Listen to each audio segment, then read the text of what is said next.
good morning and afternoon to all that have joined us today to discuss why computer science is for every school, every classroom, and every student. I am Jackie Smalls, the Chief Programs Officer for Code.org, and will be serving as your moderator for today's presentation. We want your participation today, so we're going to take a quick poll. We want to know who is in the audience. Are you an administrator, teacher, student, parent, or joining us in another role to learn more about computer science?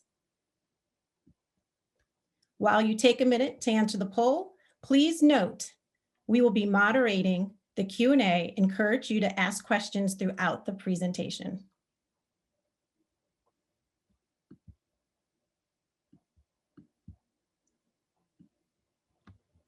Give everyone a few seconds to see what our results are. Well, great. We have 44% that are teachers. We have 20%, about 20% that are administrators. We have some parents, we have some students, and we have others that have joined us. So thank you so much. I'd like to get started by first introducing our former Secretary of Education, Arne Duncan. Secretary Duncan was the U.S. Secretary of Education from January 2009 through December 2015 as part of the Obama administration.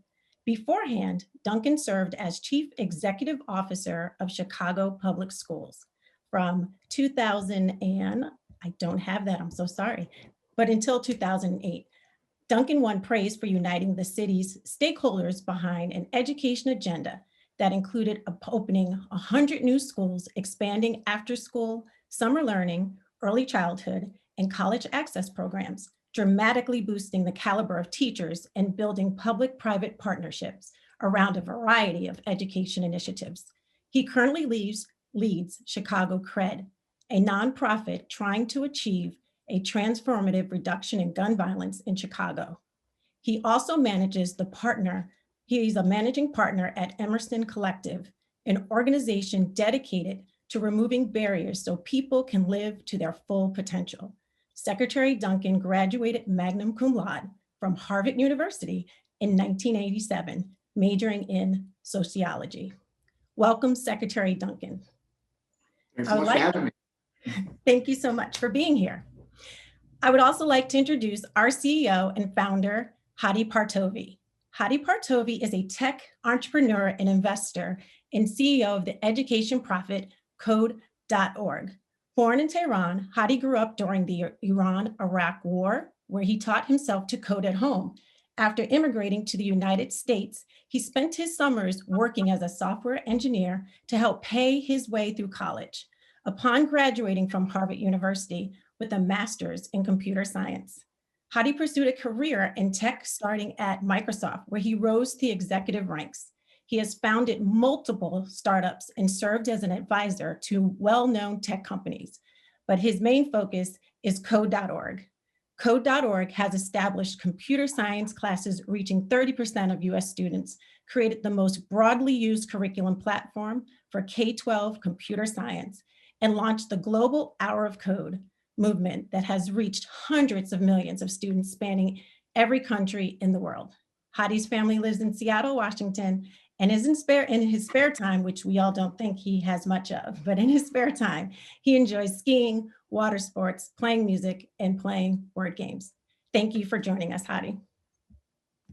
Thank you so much. It's an honor to have you with us, Secretary Duncan. Where are you visiting us from right now? I assume you're at home through the pandemic. Where are you situated? Yeah. Please call me Arne. You know better than that. And I'm home in Chicago. I live 2 blocks from where I grew up, so it's good to be back home on the South Side. Oh, great. Well, I'm in Seattle. I'm excited to hopefully get to the near end of the shutdowns from this pandemic. I got my second shot just about a week ago, so I feel like a free man.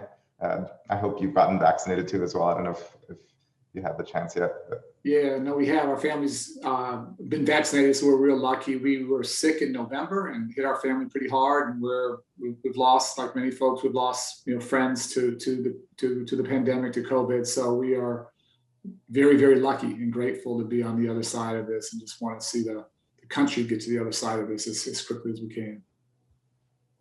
Yeah, I'm extremely hopeful that we're at the beginning of the end. Would you like to share a few comments about, just how the pandemic has impacted education, and for all the teachers and administrators in the audience, thoughts on basically the reopening of schools and what we can expect to see coming up soon? Well, that's not a small topic. I'll try and be brief. First, I just to educators, to parents, to students, really just want to say how profoundly sorry I am. And I'm always very honest, for better or worse. I've said repeatedly that I think this pandemic morphed from a natural disaster to a man-made catastrophe. And other nations, because they listened to science, because they took it seriously, recovered much more rapidly, much more quickly than we did. And the loss of life here has been absolutely staggering. For our educators, the loss of learning time, loss of a chance to be in physical schools. For parents, the stress of trying to do homeschooling for a year. For students, we have a high school son and a daughter, a freshman in college, and like so many, millions of families across the country, just to have our children lose that chance just to be kids and to be proximate to each other and to have some fun and to play and just have normal social human interactions. Just desperately sorry. I also want to say how unbelievably inspired I am by how hard educators and parents and students worked throughout this. There was no playbook. Nobody prepped for this at any time in their life. We haven't had anything like this, obviously, in a century. And so to see people roll up their sleeves and work so hard on every aspect of this, yes, academically, but students' social and emotional needs. I participated in a weekly call starting last March, so for basically over a year, to make sure food was being distributed through schools, and just Herculean heroic efforts there. And our schools aren't just places of learning; they're social safety nets. And to see just not just students but families in the community being fed during a desperately difficult time. Again, beyond inspiring. And then I think the challenge for us all now, Hadi, I've said repeatedly, is that for me, the goal is not to go back to quote unquote normal, because normal didn't serve tens of millions of kids well enough. And so how do we reimagine, how do we rethink education in many, many different ways? We can get into a few of those ways now, but it really is a chance to create a system that is more equitable and fair and just, and gives every child a chance to fulfill their extraordinary academic and social potential. So a difficult time, but also a time of hope for me, of creativity. And the final thing I'll say, that if nothing else, I think our children have learned how interconnected we are, how important science is, how if our family's okay, but if our neighbor's family isn't, then none of us are okay. And for the many things I think we as adults haven't done well, my hope is that our young people for the next 30, 40, 50 years will lead our country in a different way, and honestly, a better way. And won't take our democracy for granted ever, and won't take our public health or education for granted ever.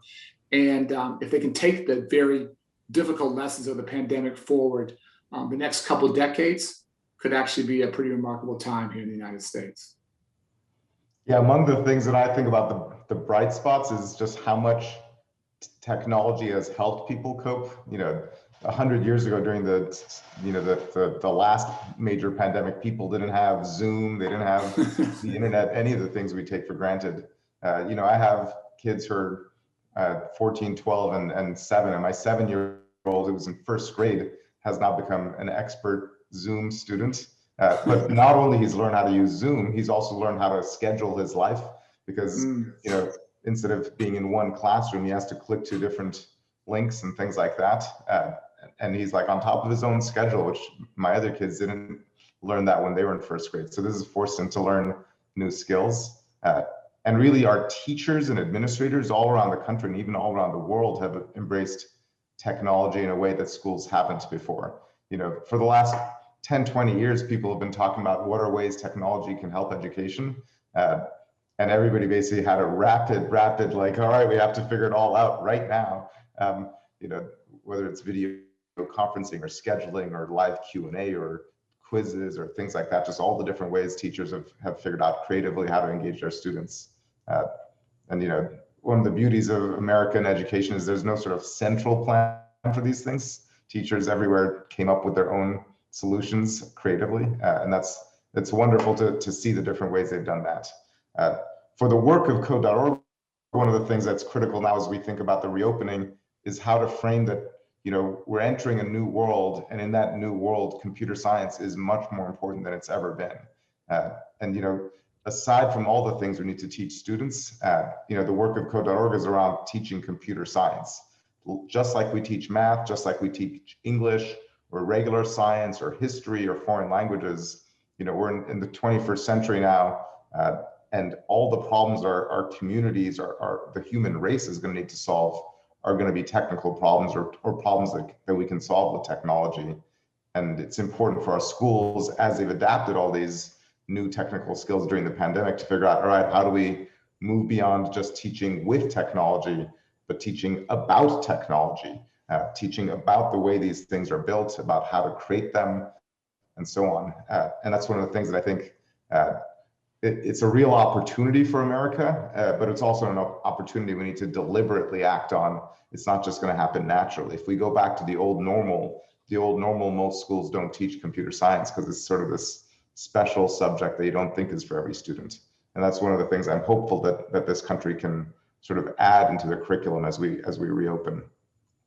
I just appreciate your leadership and tenacity so much. What Code.org has done is pretty spectacular. And it's almost like everything in our society. We think about the pandemic, we think about issues of racial justice or racial injustice, lack thereof. And technology, as you have lived, as you know better than anyone, is an absolute game changer. If our students are confident and fluent and can solve problems, they're going to have a world of opportunity ahead of them. And if they don't, then they're going to really struggle. And we know a wildly disproportionate number of the jobs of the future are going to involve, technical literacy. And it's a thing where it can either, and this is really up to us, it can either be the great equalizer, or it could exacerbate the divide between the haves and the have-nots. So there's nothing for me inherently, good or bad about it. The world is going in that way, and I think we have not just an educational, but a moral necessity to make sure all of our children have access to these skills and access to these opportunities to learn. And as you've probably found the hard way, too often in education, we move a little bit at a glacier-like speed. We don't adapt quickly. And as you said, the pandemic, for better or worse, has forced us to think differently and to teach differently. And the idea that children can only learn something in a physical building, 6 or 7 hours a day, 9 months out of the year, five days a week, that doesn't make any sense anymore. Our children have to be able to learn anything they want, anytime, anywhere, any place, 24/7. Having access to technology and Wi-Fi and internet and devices is so critically important. But if we think reading is important, and we know it is, if we think mathematics is important, we know it is, computer science is the new literacy. It's the new currency. And I just want all of our children to have access to that. And let me be clear, to have access to it at an early age. Not, high school is great, but that's a little late in the game. And can we start much, much earlier than that when we know children can absorb so much. And so I just appreciate the extraordinary progress that you and Code.org have had, how much you have spurred change from the outside. I think it's incumbent upon us, in the education world, to really embrace this now and make this the norm, not the exception for kids, and to do it again with a real equity lens. And I want to make sure children here in Chicago in the inner city, and children in Appalachia, and children on Native American reservations all have access, and have access to great content and great curriculum and great teachers and great technology. And if we do that, I would say talent is much more evenly spread than opportunity. Our goal is to have opportunity to meet that talent wherever it is, and it's everywhere. And that's the job ahead of us. Yep. The sad thing is only about half of US schools teach computer science and half of them don't.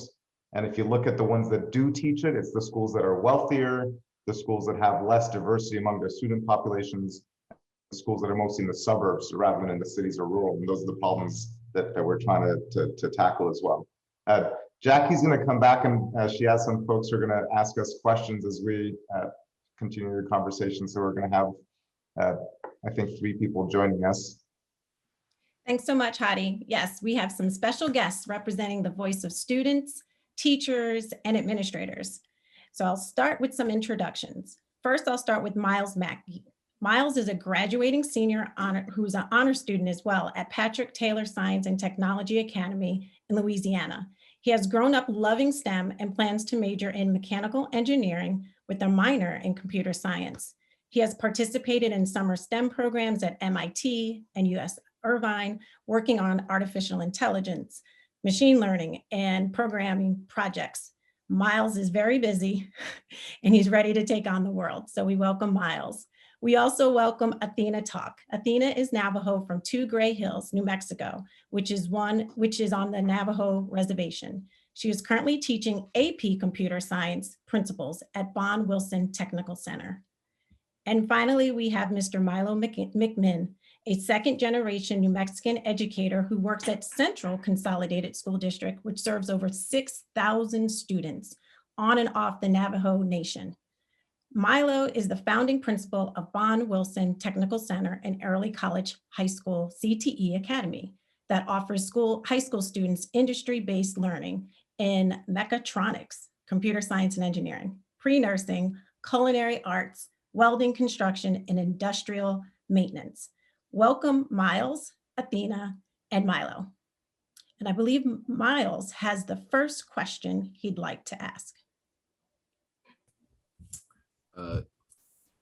Hello, everybody. I'm really into computer science, but many of my friends aren't sure if they want to pursue a career in it. So my question to Secretary Duncan and Hadi, what would you say to students who are on the fence about pursuing a career in computer science? How do you start? I'll follow your lead. Miles, thanks for your leadership. Sure. Well, if you have friends who are thinking they're not sure about a career in computer science, the question is any career you want to go into, whether it's marketing or design, these are all increasingly technical fields. If one of your friends wants to become a doctor or a nurse, everything about healthcare is being changed by computer science.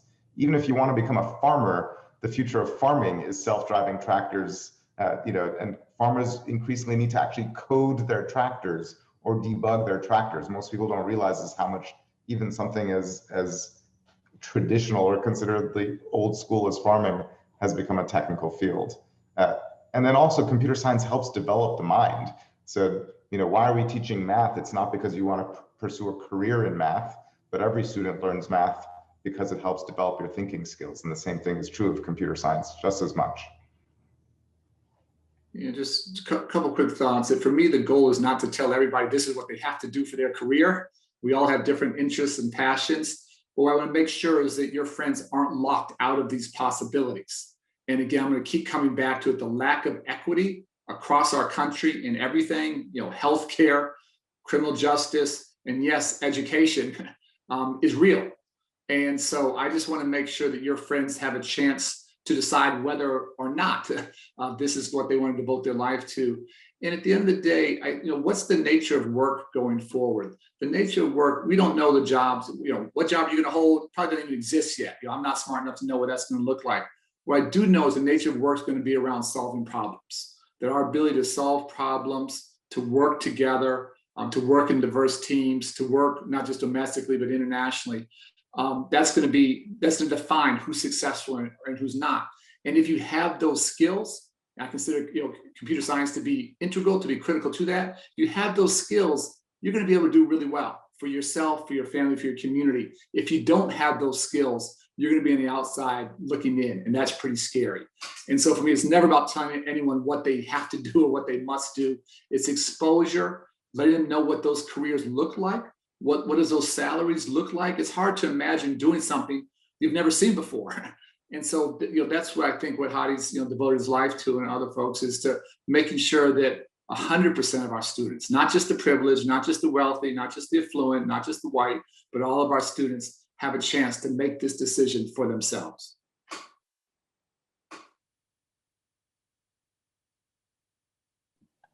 Great. I think I'm next. Thank you for having me here. My question is, I'm lucky enough to be in a school that offers computer science, but many schools in my region and area, both on and off the Navajo Nation, don't have that opportunity. How can principals really promote computer science in their schools, both at the district level, state level, and the national level? So this is a great question. If a school doesn't teach computer science, or if your school teaches some computer science but wants to teach more, I think almost every school in the country has an opportunity to expand its offerings. Lots of schools teach sort of an introductory class, but don't teach AP level computer science.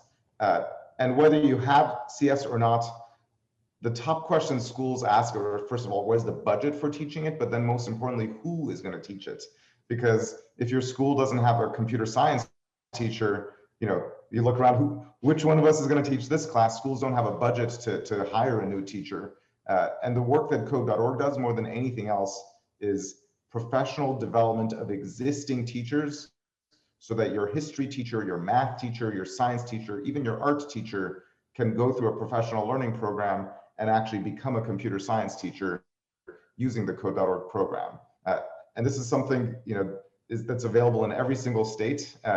And in most regions, it's completely free of charge to the school, especially high needs schools. We offer scholarships for teachers to go through the professional learning program, so that they can basically effectively on code.org's dime, or rather, thanks to the generous donors that have supported our work, we will train the teachers in your school.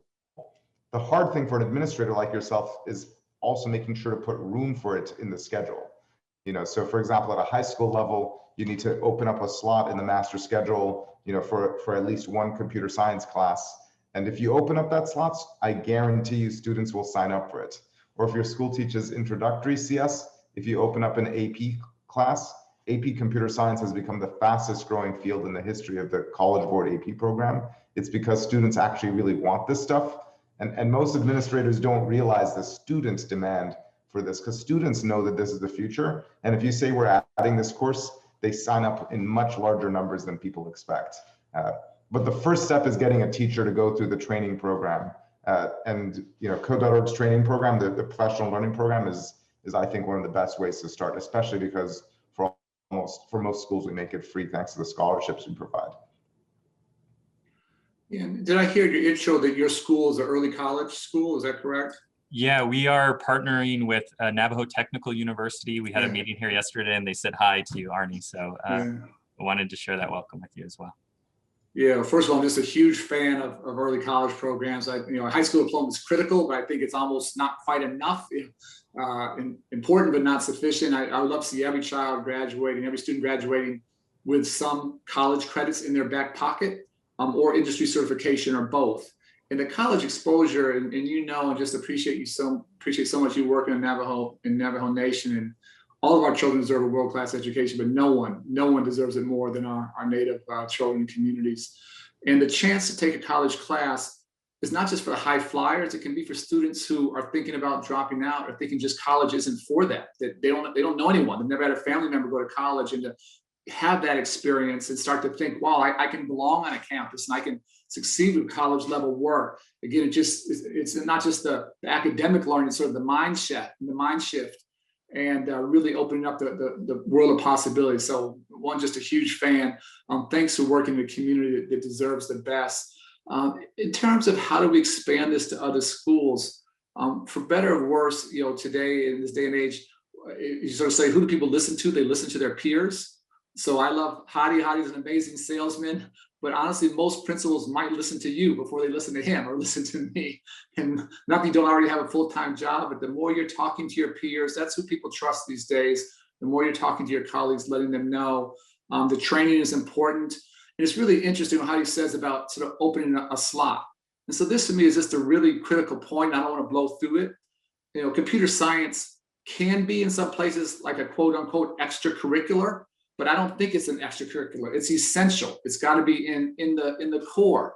And that, again, has to become the norm. And so figuring that out, I know there's some technical issues and scheduling issues, but where that doesn't happen, when it gets pushed to the side or somehow pushed out, then our students don't have access. And then I think, and not, again, everyone may not agree with this, but if we can't get a teacher at every school tomorrow, which we know is going to take some time, could we have a teacher at one school teach students at 3 or 4 or 5 high schools, or 10 high schools, frankly, or 20? And that's, again, that's a bit of a controversial idea, but I don't want to wait. And more importantly, I don't want our students to wait a year or 2 or 5 years until those teachers get trained. And let's just provide that access now. You know, obviously using technology virtually, we're better at that than we've ever been. And where we have expertise, whether it's on a Native American reservation or not on a reservation, let's make sure our students have access sooner than later, and just encourage folks to think a little differently and think a little creatively there. Great, thank you. My next question is kind of a mix of those. I really believe that computer science is essential and that it should be part of core instruction. You know, same with math, science, history, and social studies. But one thing I hear from colleagues is, how can we integrate computer science when we're dealing with standardized testing and kids still need to learn the basics, and we need to focus on that? What would you tell administrators who say that? Yeah, so this is it's a very, very legitimate question, a hard one, and I just think we have to. It's a tough one to sort of talk through, but we have to stop pitting this thing against something else. And it's got to be. We have all these debates in education, and 99% of the time for me, it's not either or; it's both and. So we need math and computer science. We need language arts, and we need foreign languages. I would add, we need financial literacy. And if we're serious about giving our children a chance to build positive futures for themselves, is not one is more important than the other. I would argue that many of these skills reinforce each other. If you're more interested, if computer science sparks your interest, that might help you do a little bit better in English potentially, or in algebra. And it gives you a reason to be excited about going to school each day. And that's going to be a different, a different subject or a different class for every child. But adding this into the mix, many, our students are a lot more fluent often with technology than we are as adults. We're meeting them where they are. And I promise you, it's if we want to see more young people be successful, if we want to continue to reduce high school dropout rates, which are still too high, if we want more young people not just to graduate from high school, but go on to some learning beyond college and start to build positive lives for themselves, there's never one answer. We have to do 20 things well. But one of those things, one of those strategies has to be access to this extraordinary world of technology and computer science, and all the world of opportunities that are available to our students if they're successful there for the rest of their lives. One of the questions I get a lot, and actually many of the panelists or many of the attendees have asked, is whether computer science should be required for graduation. Because you were asking how do schools deal with this when they're struggling to teach the basics. I firmly believe computer science is one of the basics. If you were to start a school from scratch today and there was no education system, there wasn't 200 years of curriculum from the past, and you're just deciding what should students in the 21st century learn to prepare them for life, how many years of what subject, there's no way you'd say zero computer science. Whereas that's what most schools in this country teach, because they're basically teaching what they taught last year and the year before and 100 years before. But it takes a mental change to think this is one of the basics. And there's many states where they're actually already making that mental change. Arkansas just passed a law saying computer science is going to be a requirement for high school graduation. In South Carolina and in Nevada, in both of those states, it's also required for every student to study as part of their K-12 experience. And I'm pretty sure that if you think 10 years out, this is going to be mandatory, at least at some level, for students, just as basic preparation. But it's going to take us time to get there.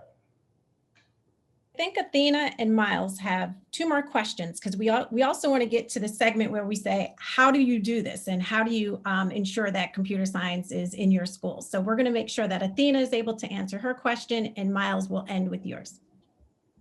Okay, hi everyone. So my question is, thinking, integrating computer science with everything, how do we get students engaged, students that might not necessarily think that computer science is for them? Sometimes we get students placed in computer science that don't know anything about it, and they immediately want to change classes because they don't think they can do it. I'd love to answer this one. As adults, it's often, adults mostly are intimidated by technology. It's sort of like, oh, this scary new thing. They want to use an app, but they don't want to, learning about the insides of stuff is not something we all learned when we were growing up. So as adults, people think computer science is like calculus, it's like rocket science, it's like for the more advanced kids. For the kids, they're so at home with the technology, and the best way to engage them is with the creativity. Instead of saying we're going to learn computer science, it's asking them, what would you like to create? What game would you like to create? What app would you like to create? What website would you like to create? And that makes it a lot more like art class or like music class, where it's more playing and creating. And at every age, even among adults, creating is what drives people. Once you decide you want to make an app or make a game, then the learning is really just about a means to an end, rather than this thing that you have to learn because school told you that you need to do it. I also would say, when I first studied computer science, when I was a kid, it was very math oriented. So it's like we were writing the code to calculate the Fibonacci sequence of numbers. Whereas in today's day and age, computer science is about changing the world. And the next generation is going to need to tackle so many world problems, whether it's things like climate change, cleaning the oceans, global poverty, gender equality, curing diseases, and every one of these problems we're going to need to solve using technology. So telling students that the reason to learn this class isn't just for the creativity, but it's to be part of that next generation of problem solvers, I think is very, very motivating for our youngest learners. Amen. Thank you. Miles, we have time for your question, and then we'll conclude this segment. Okay, so my last question has to do with diversity. So we know that computer science is dominated by predominantly white and Asian men. So I guess my question to you guys is, how do you think we should go about integrating computer science with women, Black, Latinx, and other people of color in the field? Yeah, that's the right, maybe most important question to start and end with. And for me, this is not a self-correcting problem. And if we don't intentionally try and close that access, I don't talk about achievement gaps, I talk about opportunity gaps. If we don't close that opportunity gap, you're going to see that divide grow. It's going to get worse and worse. And so this to be it's all exposure, exposure, exposure. It's committing to those young people in those communities early. It's not waiting to high school. So what are we doing with our 3rd and 4th and 5th graders to have these conversations, mentorships, job shadowing, again, physically, virtually, whatever, just being exposed to this world. I'll just say what I said before. Talent is everywhere. Opportunity is not. And if we just sit back and take who comes our way, we're going to continue to be, white male, dominated. And that's not what the world looks like now. That's not bringing out the genius that exists everywhere across our country. And so we have to very intentionally go to underrepresented, underserved, disadvantaged, marginalized, whatever you want to call it, those schools, those communities. We all know where they are. We know who they are. We have to go and intentionally create opportunity when it doesn't exist. And I promise you, if we do that, that talent will more than meet us halfway. But that's on us. That's not on the kids. That's on us as adults to make that effort and hold ourselves accountable for doing that. Yeah, this problem is very near and dear to my heart, having basically spent my career in the tech industry. It's an industry that is basically dominated by white and Asian men. And addressing that isn't just something we could do in K through 12. There's basically diversity issues and inclusivity issues in K through 12, in university, and in the corporate workforce. But as K through 12 educators, which are the audience here primarily are teachers and administrators, we have a major role to play. Access is for sure a big part of it. It's depressing that a student who is Black is almost half as likely to have computer science offered in their school than a student who's white. That makes no sense at all in the United States of America. That's also why for the schools that don't teach computer science, especially for schools with highly diverse populations, Code.org makes scholarships available for the teachers to learn how they teach it. And any administrator on this video call, that if you're in a school that doesn't teach computer science, please have your teachers sign up for a professional learning program. But access is the first step. Actually getting enrollment is important, encouraging students that you don't expect. administrators actually changing their mindset to stop thinking, as administrators, people often, or teachers, put their stereotypes out there in the world because we live in a world of stereotypes. And if you imagine who's a computer science student, if you don't imagine a student like Miles Mackey, you might not, give that opportunity to everybody. And teachers can do their own effort to draw students into this class. And besides enrollment, once the student is in the class, the feeling of inclusion in that class is also important as well. If you feel like you're the one kid who's different, if you're the only girl in a classroom full of boys, or the teacher needs to spend effort to make sure every student knows you belong in this field. And that's so important. That sense of belonging is lacking for a lot of students who don't see themselves as future computer scientists. But I firmly believe this is a problem that we can change, and K through 12 education can change. If you look at the numbers, the number of young women and the number of Black or Latino students in computer science have grown 10 times, 10-fold increase in the last 8 years through the work of not only Code.org, but many other organizations like ours. We're nowhere near balanced representation, but we can see that this 10x growth is happening because of the work of educators. And that's one of the most inspiring stories in America today. With all the problems in our country, the work that teachers are doing to bring diversity into computer science education has been a huge success. Jackie, I think we're out of time with Secretary Duncan.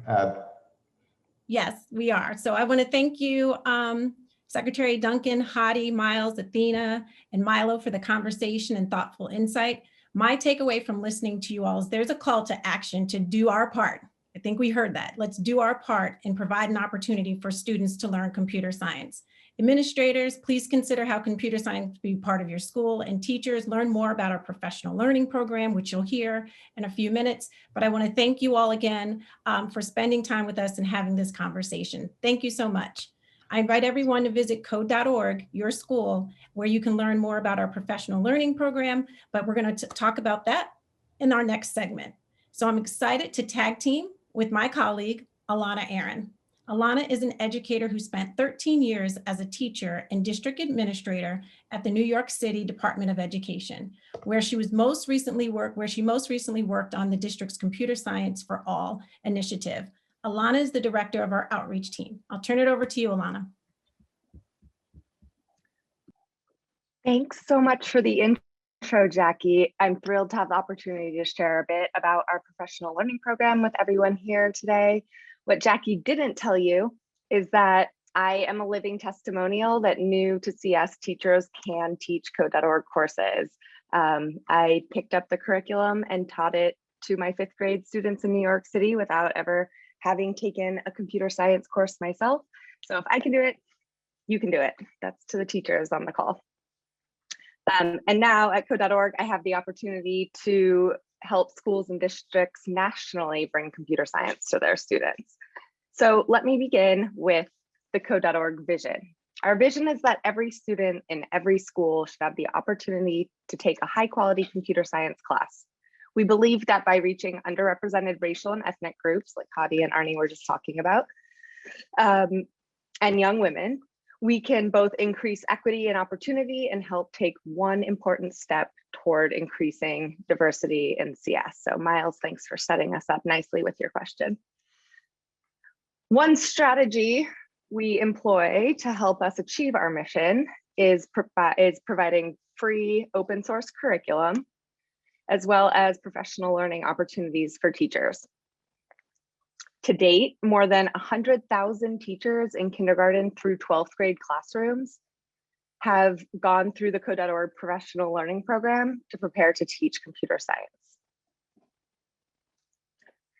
So what do we offer?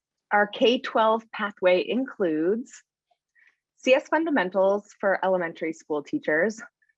We offer 2 workshops for elementary teachers, an introductory workshop for new to CS teachers, and a deep dive workshop for teachers who have started implementing the CS fundamentals curriculum in their classrooms. For middle and early high school teachers, we offer CS Discoveries, an introductory computer science course that empowers students in grades 6 through 10 to create authentic artifacts and engage with computer science as a medium for creativity, communication, problem solving, and of course, fun. For high school teachers, we offer CS Principles, a higher level introductory course that introduces foundational concepts of computer science while challenging students to explore how computing and technology can impact the world. This course can be taught as an advanced placement or AP course or as a non-AP course. And I'm excited to share that we are currently developing a computer science A course, which is recommended for any high school student who wishes to continue their computer science education after completing an introductory course like CS Discoveries or CS Principles. We will launch this course in 2022.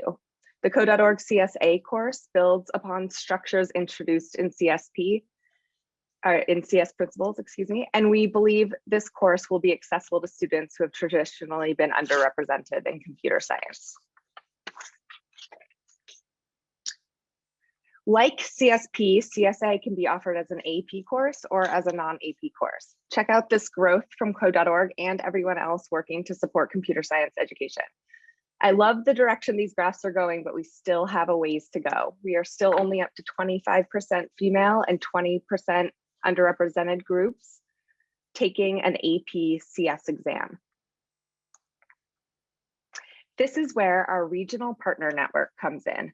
We've partnered with just under 60 organizations nationally, including nonprofits, universities, and government agencies who offer our professional learning programs locally to teachers in their regions. There are many advantages to this model, including local staff and facilitators in each region for professional development who can support new to CS teachers locally throughout the school year, and provide resources for new districts and schools interested in adopting a computer science program. A common barrier for schools and districts wanting to adopt computer science is funding, of course. In most regions, scholarships are available for teachers who meet the scholarship criteria, but we want to tell you about another opportunity, ESSER funding. Since March of 2020, the federal government has provided state and local education agencies with $195 billion in emergency relief funds to help address COVID-19's impact on elementary and secondary schools. This funding comes from the recently signed $1.9 trillion American Rescue Plan and two previous COVID-19 relief bills enacted in March and December of 2020. These funds can be used to support computer science locally in various ways, and we hope your school or district will take advantage. I believe Eric is going to put some links for you to access in the chat so that you can look into this. And without further ado, I'd like to introduce three of our amazing regional partner program managers to talk about the work they're doing locally in their respective regions.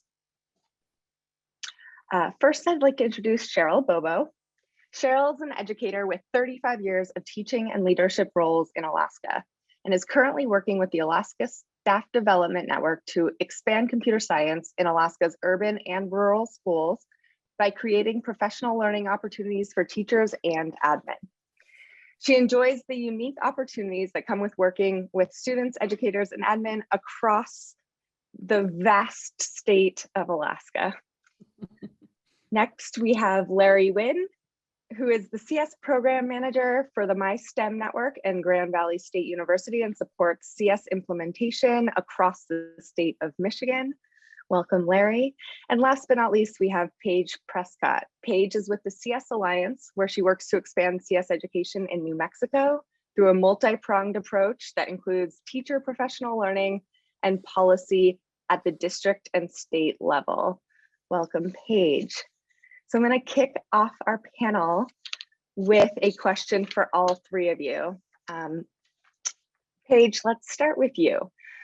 What makes a strong computer science program, and what can one do to make computer science sustainable in their school, district, and/or state? Hi, everyone, and thank you.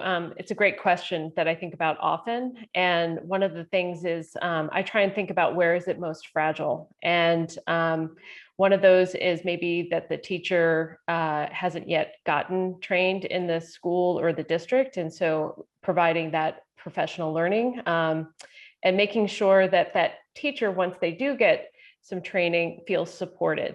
And so then where else do they need support? And maybe we want to think about the district level or the principal level.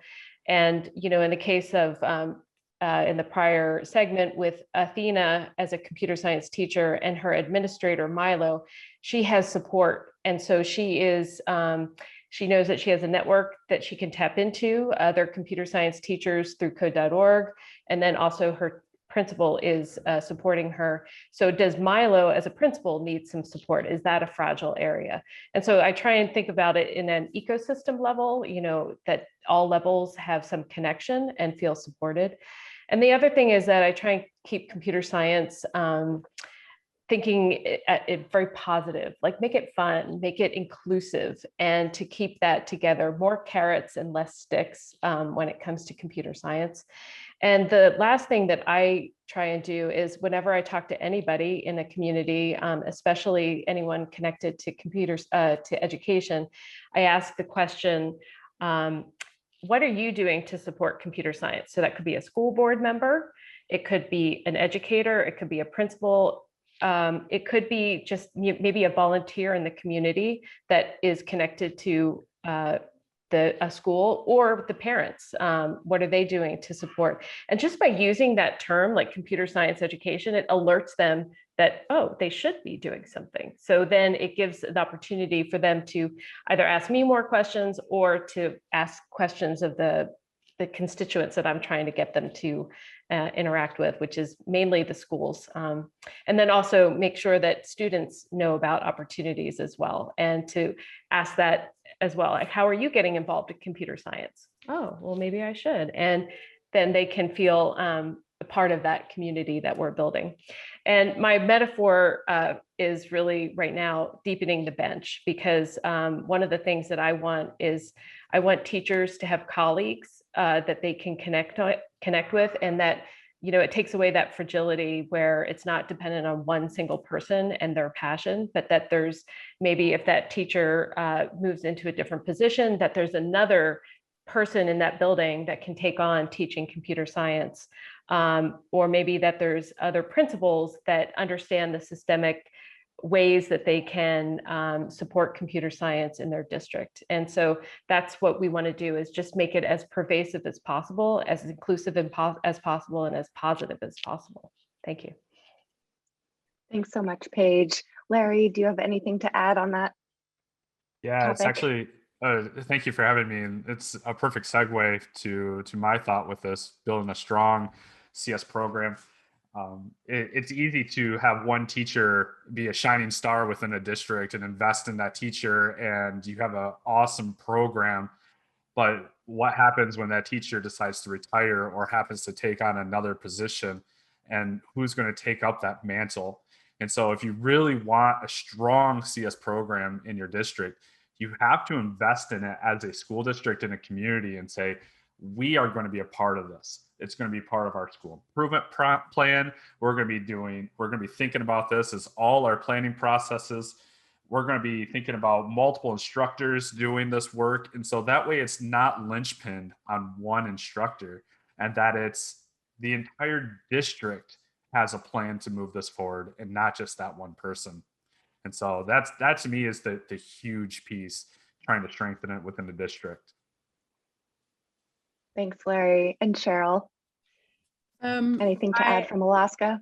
Yeah, I want to say yes, and all of the above. They did a great job in kind of prototyping what we're all thinking about. One of the things that I wanted to add that's really important, especially in a vast place like Alaska, is the unique relationships.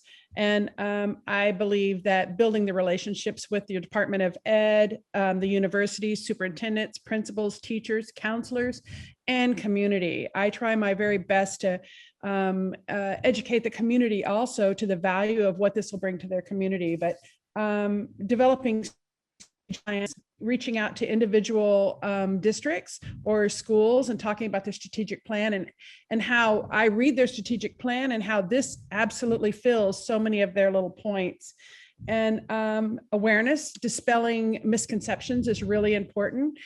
Video production is not computer science per se, it's more in digital literacy. And lastly, I want to say that culturally, for like many of the small communities, it's providing careers and job opportunities in their own local communities, good paying jobs where they can stay in their communities and help care for their elders without leaving and having to go to California or Anchorage to get jobs. They can stay home and take care of their elders. So it's multi-pronged, but it's got to be relationships and it's got to be individualized. Thanks, Cheryl. Speaking of relationships, I think we'd be remiss to not acknowledge the impact of COVID-19 on our schools and as a result on the work we're doing to achieve our shared mission. So what impacts has COVID-19 had on the professional learning program in your region? Cheryl, I'll send this one back to you. Yeah, I'm glad to answer this. It's a great question. And first, after the panic, settled down a little bit and the chaos brings opportunity. And we had a lot of chaos in Alaska trying to figure out, kids didn't have internet. There was a lot of things going on, but we were able to, in our CSF program, increase it to 48 of 54 schools have participated in training now. And it's because equity has rose to the top and we're offering it all virtual. Anyone in Alaska, no matter where you sit, if you're sitting in your car, if you're sitting in your school or the school lounge or wherever, you're able to connect with professional development now. So I think that it has increased equity across the state of Alaska way more than tenfold.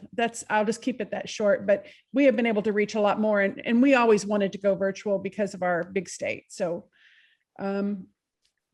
there's some good things that do come out of bad things. Thanks, Cheryl. Larry, would you like to add? Yeah, so the way I would approach this is the pandemic has benefited, at least the professional learning aspect has benefited our rural areas. I can speak to our Upper Peninsula in Michigan. It's 6 to 8 hours to go from one end to the other, and to ask teachers to meet and for professional learning is very difficult, it's taxing. And so by providing this virtually now, we are able to reach those areas of our state that geographically was difficult to reach. And it also suits the folks that they got families at home, they can't travel long distance, they can't spend that time. And so overall, just having both virtual and face-to-face now just supports the equity for our teachers. Mm-hmm. Thanks. I see some trends across your states. Paige, would you like to talk about the effects in New Mexico? Well, one of the things is that it really lit a fire under the equity and access of broadband. So we just ended a legislative session, and there's a lot of investment that will be made in that need that became just, it was always there, but now it became, through this past year, just so obvious how important access to internet was. And so hopefully we can see some changes that are going to happen in New Mexico, but also across the country that will allow our rural students and our urban students to have access to great high-speed internet going forward for their education. Thanks so much. We are getting close to time, but I have one last question for the three of you. I wish we had more time, but in our final minutes, what are 2 words of advice you'd give our audience? And what can the folks here do as soon as tomorrow or next week to start growing a CS program in their school or district or region? Try to keep it to like 15 to 30 seconds each, please. Let's start with you, Paige. So one of the questions, I mentioned it earlier, ask the question, what are you doing to support computer science education or to be involved in computer science education? So just by asking that question, you get that conversation and that engagement.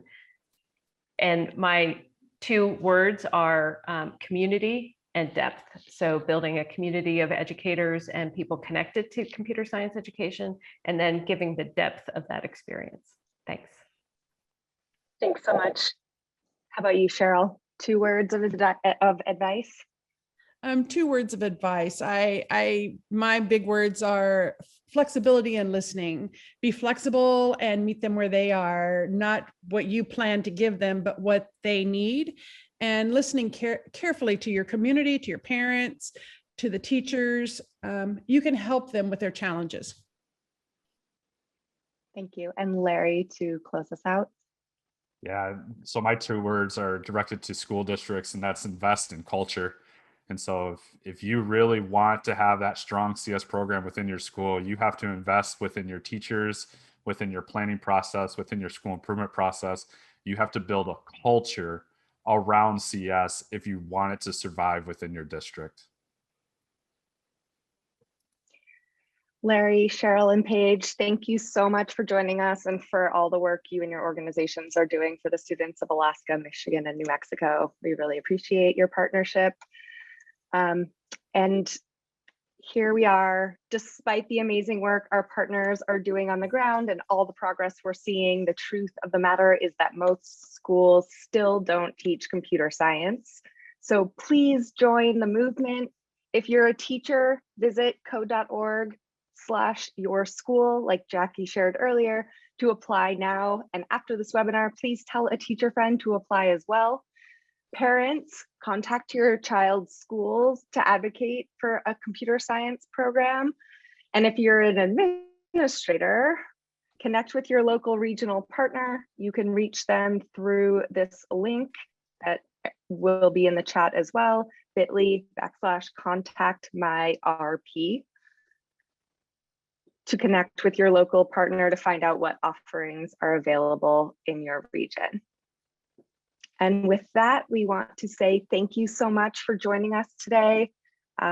We hope you can get started with something you learned here today in your region tomorrow. So thanks so much for being here with us.